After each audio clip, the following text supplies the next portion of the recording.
rune Feo. Sa valeur phonétique est le F. Comme on peut le constater dans les différentes langues germaniques, comme le germanique commun, le gothique, l'anglo-saxon ou encore le norrois, le nom de la rune signifie bétail, propriété, cheptel et argent. Le nom vient d'une ancienne racine indo-européenne, peku, qui se traduit par animal à laine, c'est-à-dire le mouton. Ce dernier fut, avant les bovins, l'animal d'élevage par excellence. Cette racine indo-européenne a survécu par exemple en français moderne avec le mot pécuniaire, terme qui a un rapport évident avec l'argent. Le rapport entre bétail et argent est évident si on replace tout ça dans le cadre du monde agricole. Pour un éleveur, le bétail représente toute sa richesse, son bien le plus précieux. Depuis toujours, les échanges commerciaux s'effectuaient dans les sociétés traditionnelles sur la base du bétail que l'on possédait. Au niveau symbolique, le bétail exprime l'idée d'une valeur d'un bien que l'on peut transférer d'une personne à une autre, dans le temps et dans l'espace.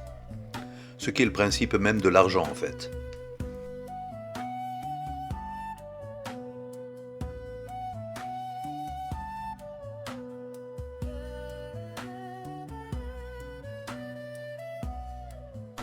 La richesse se génère lorsque les valeurs des biens mobiles circulent d'un propriétaire à un autre. De nos jours, on dirait que c'est ce qui génère une marge bénéficiaire, donc la richesse. Vu la société dans laquelle on vit, je ne crois pas qu'il soit nécessaire de s'étendre outre mesure sur cette notion de richesse terrestre liée à des capitaux en circulation.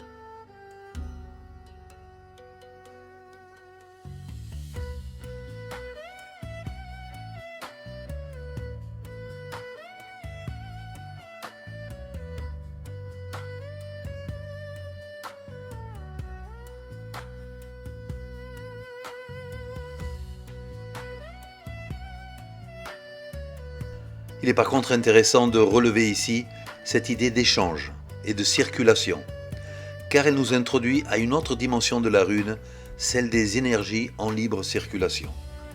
En magie runique, l'utilisation de Feo est celle qui permet de libérer les énergies et de les mettre sur la voie de la croissance. Et c'est bien pour cela qu'elle est la première rune du Futhark. Croissance, fertilité et fécondité sont des mots-clés pour bien comprendre cette rune. En permettant la libération énergétique, on opère un véritable contrôle sur le flux des forces qui traversent toute vie consciente ou inconsciente. L'idée de contrôle nous mène tout droit à un autre aspect secondaire de la rune, qui est celui de la domestication. La domestication est elle-même à mettre en parallèle avec la notion de bétail, car en effet, le bétail, ce n'est rien d'autre que des animaux domestiqués que l'on contrôle. Les animaux sauvages et libres ne sont pas à mettre sous la bannière de la rune Feo. Vaches, moutons, chèvres, cochons, chevaux domestiqués sont les principaux animaux que l'on peut classer parmi la rune Feo. Le contrôle et la domination sur les forces sauvages, qui représente la maîtrise des forces brutes de la nature, est un des messages de la rune. La domestication est une idée maîtresse qui régit la rune. Elle se différencie énormément de la rune qui la suit, la rune Urus. C'est la force domptée qui s'oppose à la force sauvage. On pourrait presque y voir d'ailleurs les deux grandes périodes évolutives de l'humanité, représentées d'un côté par le paléolithique et de l'autre par le néolithique. Urus, symbolisant les forces sauvages de la nature, période pendant laquelle on vivait de chasse, pêche et cueillette. Le tout opposé à la rune Feo, qui est le symbole du néolithique, la période de la grande révolution agricole, époque à laquelle l'être humain apprend à dominer la terre, à la mettre à son service.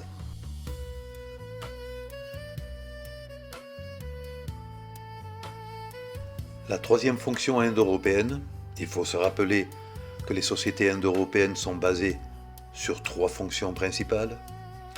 Donc la troisième fonction est celle de la production et reproduction, notion fondamentale véhiculée par la rune Feo.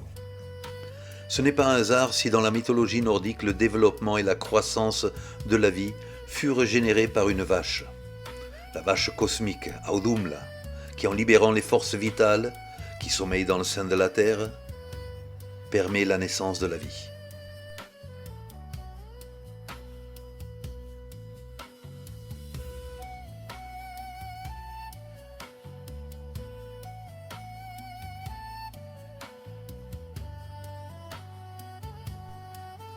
Dans les mythes germano-nordiques, la fertilité et la fécondité sont représentées principalement par la déesse Freya et le dieu Freyr.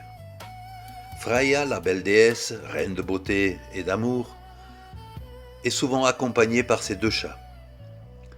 Tandis que son frère et amant, le dieu Freyr, a lui comme animal totem un sanglier. Freyr et Freya ne sont pas les uniques divinités liées au principe de fertilité et de fécondité. Leur père, le dieu Njörður, est lui aussi lié au principe d'abondance et de richesse, mais dans le cadre de la pêche. C'est à lui qu'on faisait appel pour une pêche riche et abondante. Il faut aussi mentionner ici la grande déesse représentant la terre-mère. Chez les Germains continentaux, elle était connue sous le nom de Neathú, et Njörður chez les Scandinaves. Il est fort possible d'ailleurs qu'à l'origine ait existé un couple originel Njörður-Neathú, tel qu'il a survécu chez leurs descendants, Freyr et Freya. Le dieu Freyr est également le saint patron des elfes, saint patron entre guillemets bien sûr, étant donné que ce terme est chrétien. Mais c'est bien cette idée. Les elfes sont ces créatures légères et lumineuses, liées au monde naturel et magique du bonheur, de la pureté, de la croissance et de la fertilité. Nous sommes là donc bien dans le cadre de notre rune. La paix est également un des mots-clés de cette rune. C'est le moment où on dépose les armes, où on laisse les rancœurs au placard. Bref, un moment où on fait la paix, comme durant les festivités de Yule par exemple. La période de Noël est d'ailleurs marquée par cette rune Feo, car c'est une période de paix où l'on se souhaite retrouver l'abondance et la richesse que promet le retour prochain du printemps. Il faut ici aussi évoquer la célèbre formule que l'on répétait durant la période du solstice d'hiver, Til ars og fridar, pour la bonne année et pour la paix. Et est-ce un hasard que le mot paix commence par un F? Je ne crois pas. En cela, la rune est également, bien sûr, intimement connectée à la période printanière, car le printemps, c'est le retour de la vie qui renaît dans toute sa splendeur, celle qui apporte prospérité, fertilité et même fécondité.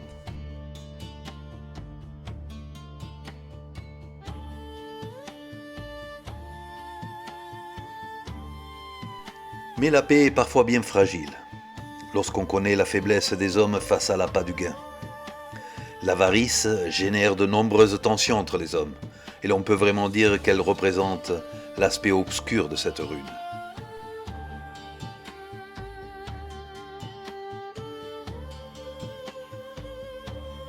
Dans la tradition germano-nordique, durant les fêtes, ce sont les riches qui devaient sacrifier le plus. Ceci permettait justement d'éviter certains déséquilibres dans les rapports de la société humaine et de générer par là même des situations injustes. La rune est donc censée unir. En magie runique, la rune Feo, associée par exemple à la rune Vunjo, permet de favoriser l'accumulation du bonheur et de la prospérité. associée à la rune Othala, on peut constater certaines similitudes, mais aussi des différences.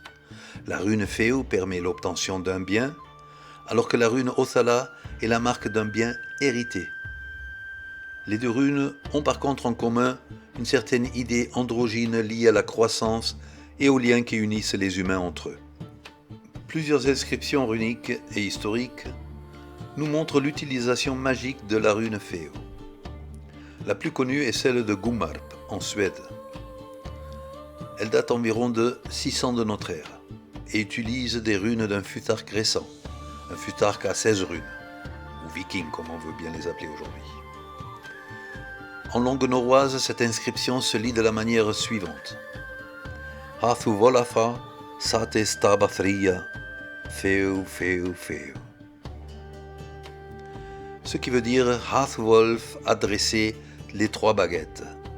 Feu, feu, feu. En invoquant 3 fois la rune, le maître runique active les propriétés magiques de la rune. Dans toutes les traditions païennes, invoquer 3 fois quelque chose équivaut à donner vie à la chose en question. C'est le fameux principe du 1 + 1 = 3. Un homme et une femme donnent vie à un enfant, un troisième être. C'est aussi le principe de thèse, antithèse et conclusion. Il existe aussi l'inscription runique sur une petite pierre, une amulette, trouvée sur l'île de Rügen en Allemagne. Elle fut trouvée en 1935 et l'inscription runique présente un évident caractère magique. La datation est hélas incertaine, mais le runologue Helmut Arndt en 1937 put les déchiffrer et les interpréter correctement. La rune Feu étant isolée, il est clair qu'il faut la prendre ici pour sa valeur symbolique et magique, c'est-à-dire pour l'idée de richesse et d'abondance. Quant aux 3 runes qui la suivent, G-I-U, G-I-U, elles représentent la forme abrégée du mot Gibu, mot qui en langue germanique et norroise veut dire « je donne ». L'ensemble de l'inscription veut donc dire « je donne la richesse », en gros, j'apporte de manière magique la richesse. En n'omettant pas la rune B, le maître runique a réduit le nombre des runes à 4. Ceci est certainement volontaire, car le 4 a une forte valeur symbolique en magie runique. Il correspond par exemple dans le futhark à la 4e rune, la rune du dieu Wotan Odin. Il invoque donc le pouvoir magique du dieu. Mais le 4 est également en connexion symbolique avec les 4 points cardinaux. Le carré, la terre-mère donc. Lorsque le maître runique se trouva dans l'obligation d'enlever une rune pour tomber sur le chiffre 4, ce n'est certainement pas dû au hasard qu'il ait choisi la rune B, la rune Berkana. Et en effet, celle-ci est liée à la terre-mère et aux forces croissantes du printemps. La rune Berkana, B, entre donc parfaitement dans le cadre de cette formule magique, commençant par la rune de la richesse, Feu.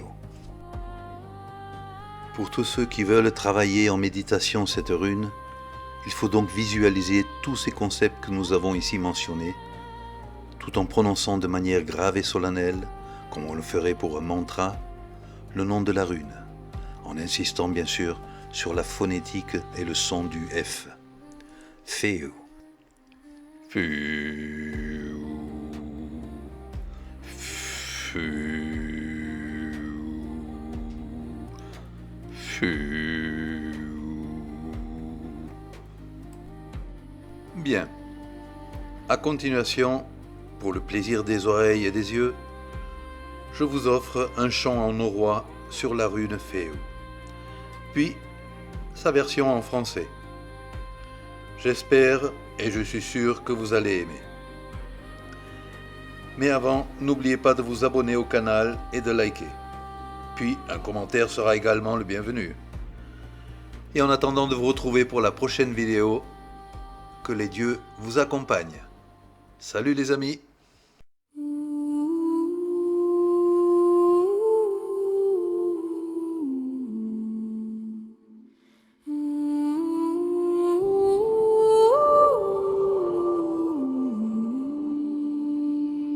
Feu bränner i upphav i lejda gjöf neist í rauður, auður lífandi árens við býður, eldur sem færist aldrei í stöðvast.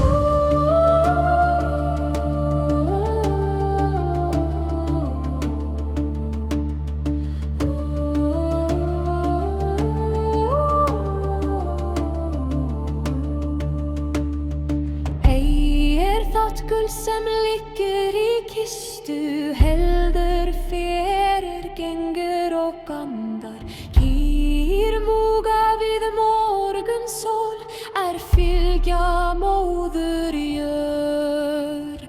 Svínróta mold og myrka jörð, vetrar forði hold og líf, dagar þyngjast af gnægð,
grunn, frjósem í springur í fold og gengi, líf rís í hverju strái. Freyja dansar í glóandi gulli, ást og sæður, gnægð og glömmun, galdur hennar dregur, það nærir, kennir að taka slær í kviðum frjómum, ímum mjólk og fræ og sveita, frjósem í býður eigi leifi, skoppun segir já vil vöxt. Látið gefa og þykja renna, sem jörð dalífir, áður sem stendur deyr í stað, sá ferr, hann fjölgast og fæðist. Fegrun hins fyrsta anda, kalla fikk líkama og hús, aldrei skorti oss fæði, aldrei skorti vöxt og velferð.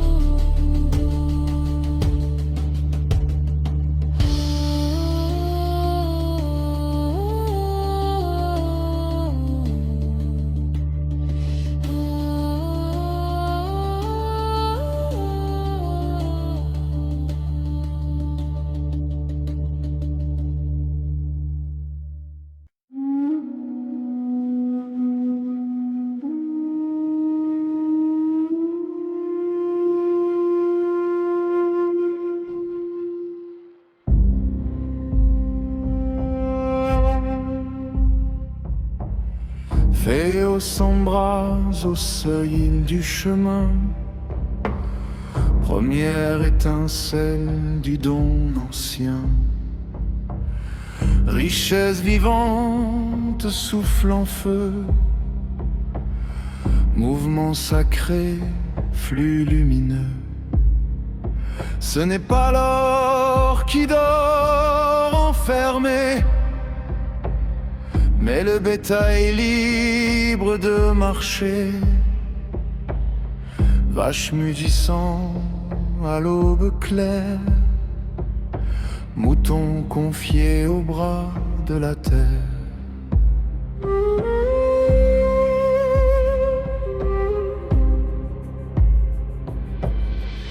Les porcs puissants fouillent le sol, promesse d'hiver, de chair et d'orge.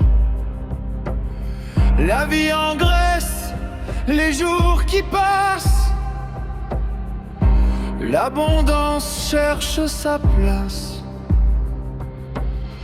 Féo circule, Féo s'étend, énergie vive sans mouvant. Plus elle coule de main en main, plus elle revient, plus elle se fait chemin. C'est la monnaie, le pain, l'effort, l'argent qui apprend son vrai rôle. Le bien-être trouve son cours quand il ose vivre au grand jour. Frère béni, la semence offerte, soleil dressé, puissance verte, la fécondité éclate au champ vert, promesse du vivant.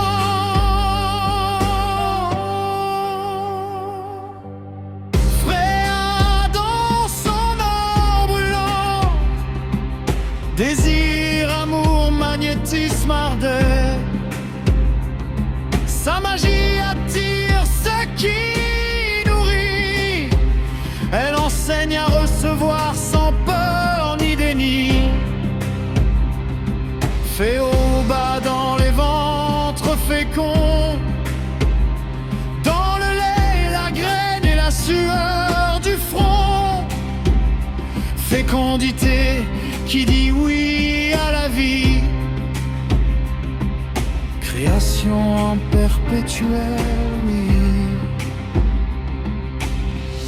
Que le donner et le recevoir